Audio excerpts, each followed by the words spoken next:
Kilala na. Ay, hindi ah. Marami ang Isa lang. Meron na ba? Meron na isa? Meron na. May nagpapasaya sa puso ko, Tito Boy. Kilala na. Talaga? Lang. Yan. Good morning mga ka-Mayward, mga ka-My Dailers Infinity. Hayan. Bahala na si Manang dyan. Basta magandang umaga. Ito na. May nagsabi sa akin ito, klarong-klaro daw na si Edward. Ito nga si Carduding nilagay dito. Nakita ko, ay naku Carduding, nanood daw ng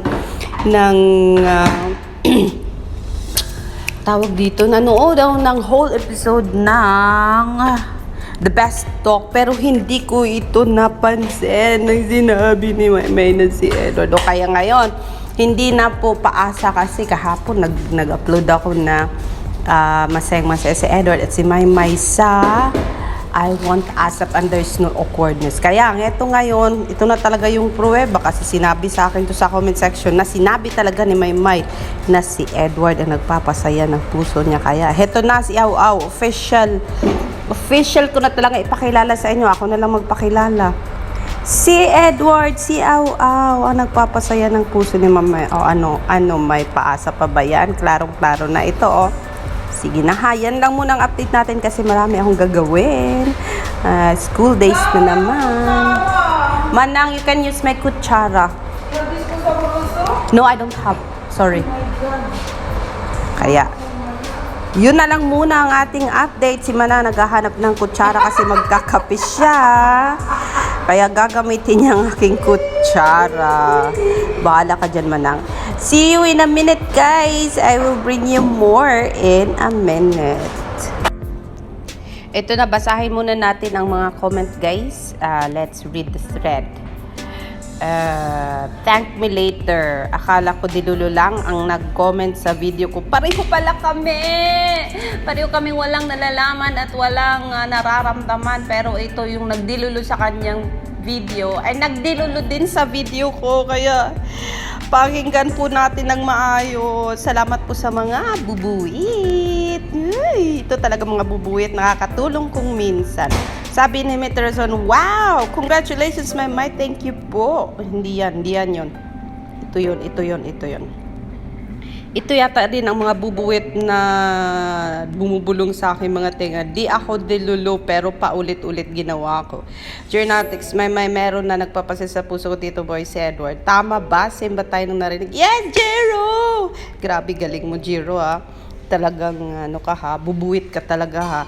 Menji, kagabi may nabasa akong comment sa isang vlog requesting the vlogger paki-review daw ang interview ni Tito Boy kasi nga Edward daw narinig. Wait Manang. Oo nga, kasi binasa ko to pero hindi ko nabigyan ng attention. Sobrang dami kong iniisip kasi nag-worry ako about Maymay and Edward. And here is the proof, mga ka-Mayward. I'm shouting in the middle of the hallway. This morning, bahala nang makarinig sa akin. Pasensya na po. Sobrang excited ng aking puso. Ito ba ang comments? Let me read. Admin, please later na sa The Best Talk with Tito Boy. May nagpapasaya sa akin po sa Tito Boy, Edward. Clearly, I heard this from Maymay. Dinaan lang niya ito sa tawa habang sinabi niyang phrase, Edward. I am wrong. Apologizing. Thank you. Yes, I heard it right. Pinarinig ko nga sana ko at kaibigan ko. I heard the same name. Makabasa nga ng aking thread. Sandali, ha? I want to read my thread as well. Sandali, mga ka-admin, mga ka-birds. Saan ba yun? Comment. Meron akong napansin ang reaction nito ng may talaga ganun pa rin si Edward. Wala dito. Good morning, miss. May convey sila doon na Tito Boy, may magandang araw na napapanamnan sa'yo. Walang isa may nagpapasaya sa puso ko si Edward. Di na rin ni Tito Boy. Kaya sinabi ni Maymay na di niya kilala. Basta, ay, nandito sa aking thread si Maria Cecilia Ibanez. Maria Cecilia, sinabi na mismo ni Maymay na if ever magka-BF siya, si Edward pa rin ang pipiliin niya. Let's just wait and see. Silent my fan here. Yes, manang. Si Edward Barber po ang kasi yung segment na interview sa Pika Pika before yung may palaro sila ni Maymay. May tanong po doon kung anong klaseng pet si Edward. Sagot po ni Maymay ay si aso para maalagaan niya. Hindi na po tayo paasa kasi dismaya ako this morning. May nagsabi sa akin na admin paasa ka. Si Edward ang aw kasi nung may nagtanong kay Maymay kung hayop si Edward, ano siya? Sabi ni Maymay, aso kasi alagaan ko siya. Sabi ni Kay Kizon. Sorry mga followers ko sa aking vlog, hindi ko binasa lahat ito kagabi kasi ang dami kong inaisip. Naalala nyo ang tsinelas ni Maymay, kabiyak puso, kabiyak aso, suot niya sa Germany noon. Grabe itong mga source ko. Grabe kayo Mas grabe yung ano nyo na itago nyo sa baul Si Dodong yan, si Aw yan ang pet nila. Aso si Edward, si Maymay pusa. May aso nga si Maymay sa bahay niya. For sure, ako si Aw ay si Dodong. Showbiz guys, pinaikot-ikot niya ang mga tao. Sanay si May sa ganoon. Si Ed, mahina ang kanyang showbiz tradition. Kaya gusto ko with the flow. Kilala ni Tito Boy si Aw, kaya tawa siya ng tawa with Maymay. Sabi ni Vernica, yan ang decision niya, hayaan natin siya.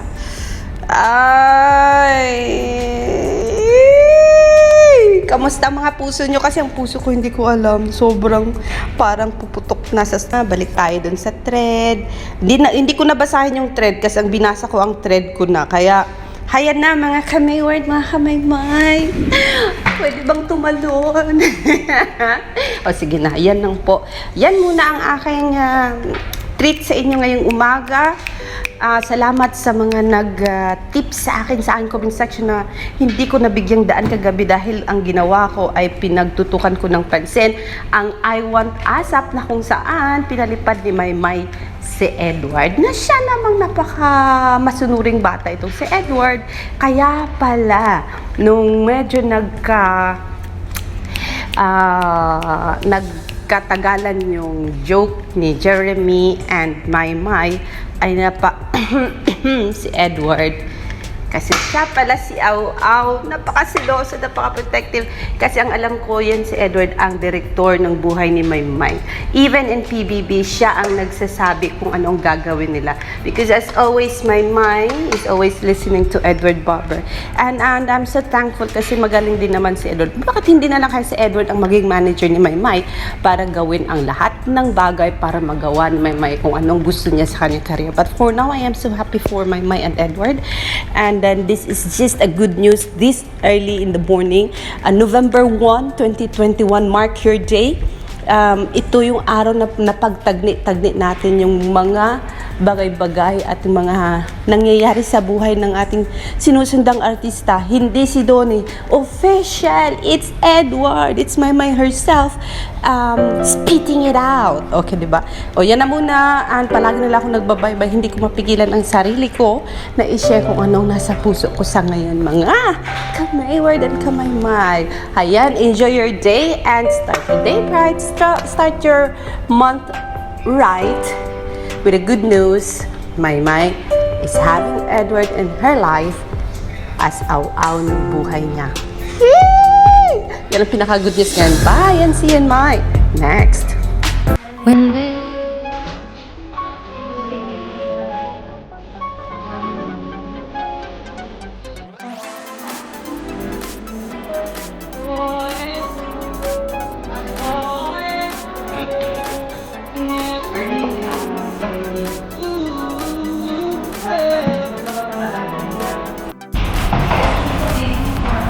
Bless those guys very much. Si Maymay nakabalik na sa studio, si Rob. Pero si Maymay and Robbie, alam namin dadalo sila. The likes of Maymay. Pero akong nakitang prod ni Maymay na pretty. Alam mo, kung nandito si Maymay ngayon. So for me, Robbie and Maymay, before we end the day, pansin ko rin Darren na we weren't able to say hello to Robbie and Maymay today. Kaya DJ Allen, thank you so much. Let's go! Let's go! Let's go! We miss those guys very much. My